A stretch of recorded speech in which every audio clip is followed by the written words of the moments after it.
Hi everyone, I just wanted to make a video about Path of Exile.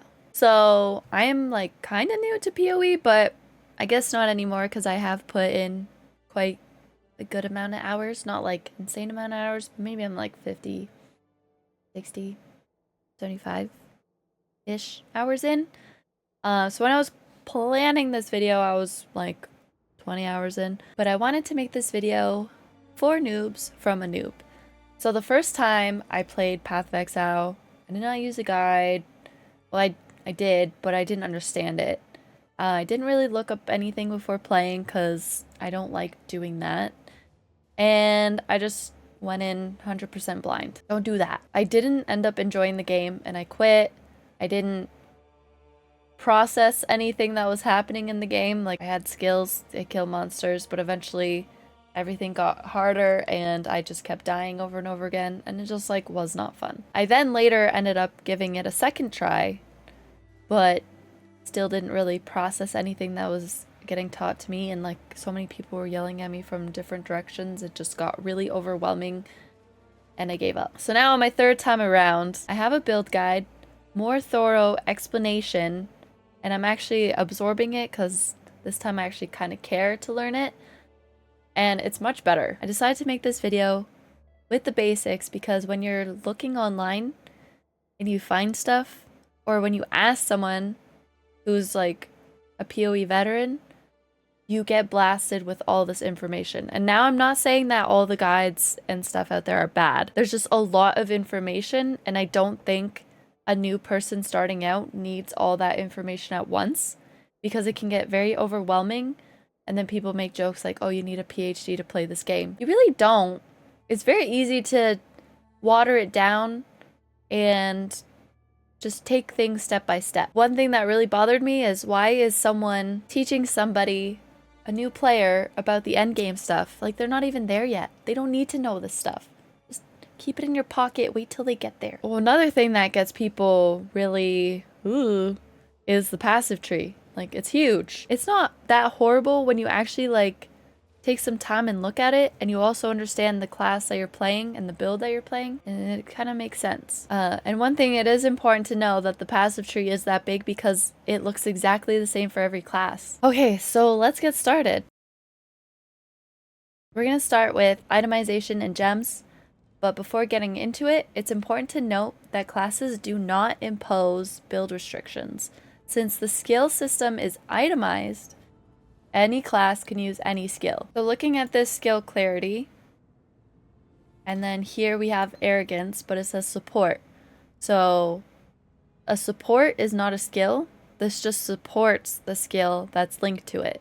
And then the way items work is, you see these little lines here? Those are links. And so this is considered a 4-link helmet. And the sockets are different colors. So my clarity is blue. I can stick it in the blue.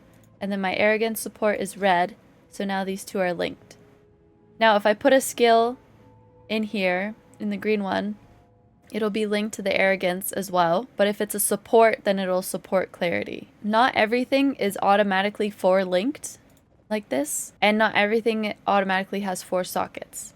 And like, so this armor here, a 6-link is usually what people go for in the end game. But see this armor right here, that only has 2 linked and 1 separate. You can also change up the socket colors to fit what you need for your build, but it's not guaranteed that it'll be like the first try that you get the colors you want. Sometimes you'll have to use up a lot of currency, which for changing the socket colors on an item is a chromatic orb.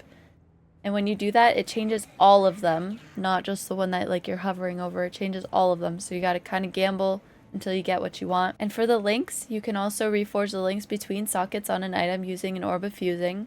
And again, that completely randomizes it. And like, for example, getting a 6-link armor is like 1 in 1500 or something. And now getting into currency. The first thing you notice when you go to sell items to a vendor is that you don't get gold, but instead you get shards and orbs. And now these can vary based on what you're trading, but that is the form of currency in this game. So all of the currency in the game has a purpose. So like, for example, the Scroll of Wisdom is considered currency. The Portal Scroll is considered currency. And each one, it tells you what they're doing. So improving the quality of a weapon or an armor, flask. You can also use an Orb of Scouring on a rare item or blue item and completely remove all the modifiers. And then you can reroll it yourself into a rare with an Orb of Alchemy. Or you can just make it into a blue item, magic item, with an Orb of Transmutation. If you find a 6-link armor on the ground, for example, and it's your first one, and it doesn't have the stats that you want, then you can craft it up. Sometimes it'll take a few rolls until you get what you want, but in the end, it can be really worth it. Going back to selling items to vendors, it is not worth selling absolutely everything to the vendor because you won't get what you want. If you get an item that has one of each of the color sockets and they're linked, you'll get a chromatic orb for it. So that's really good. These are slightly more rare, but not as rare as some other orbs, but much more common than an Orb of Transmutation and an Orb of Alteration. There are also loot filters that you can get that help you know which items to pick up, and it's very useful, and it hides all the extras, but you can still see it if you press Alt, but it will highlight things in a specific color that you should pick up, check out, possibly sell to the vendor for some good currency. But spend some time and look at what all the currency does, and it'll slowly make sense. Once you read it, you don't have to memorize them, but just know kind of what you can do, which you can basically do everything. And they start off as shards, and when you stack up 20, it automatically becomes an orb. And yeah, easy peasy. So when you're looking for a build guide, you can look on like PoE Ninja is a really popular one. But when you find one, especially as a beginner, it's really important to make sure that the tree preview has leveling stuff in it, because your endgame tree is not going to have some of the nodes that you chose in the beginning. And it's also important to know where you kind of need to go, because like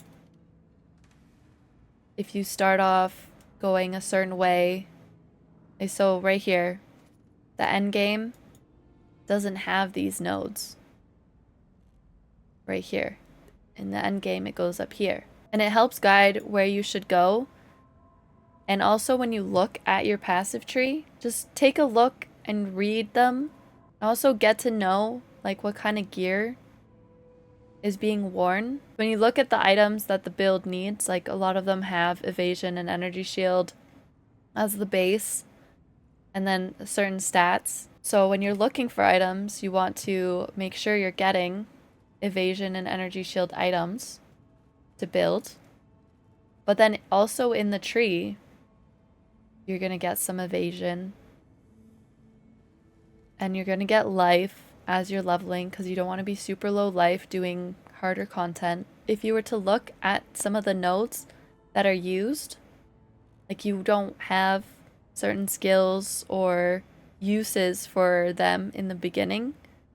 I made that mistake. I was getting things that weren't necessary for me yet, so that was a little problem. When you look at your gear, you're going to want to make sure you check out your resistances.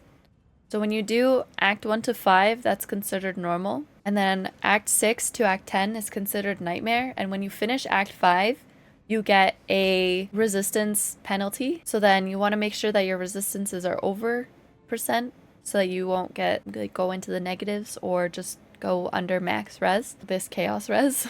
That one's the hardest one to max out, but it tells you how much over you are.